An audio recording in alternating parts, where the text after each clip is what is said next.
I was assigned to protect the president when I noticed something strange. One of the security guards behind me had an open holster. That small detail instantly put me on alert, but after taking a closer look and seeing that the guard didn't seem suspicious, I relaxed a bit. Still, as I scanned the area, I sensed something wasn't right. Many people in the crowd were waving colorful flags, but as a trained sniper, I realized those weren't just ordinary flags. They were the kind used to check wind direction. That raised another red flag. I quickly warned the colonel beside me to secure all high points within a 2-kilometer radius.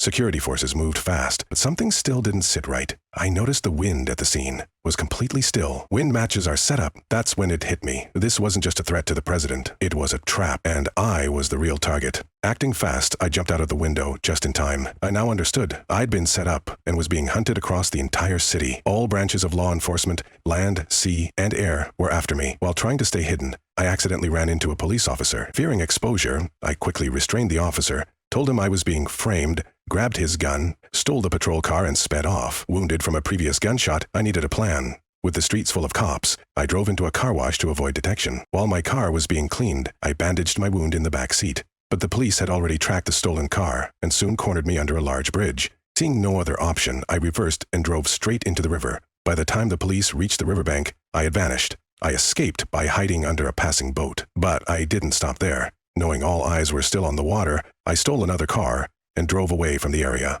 Soon, I made it out of the city. I went straight to my ex-girlfriend's house. She was a doctor and the only one who could help. At first she was scared. She had seen the news and knew I was a wanted man. But our history ran deep and she finally let me in and treated my wound. While there, I learned something shocking. It wasn't the president who had been shot, but the archbishop standing next to him. It was all a setup to frame me. Now I knew I had to find out who was really behind the conspiracy. Hit subscribe if you believe I was set up from the beginning.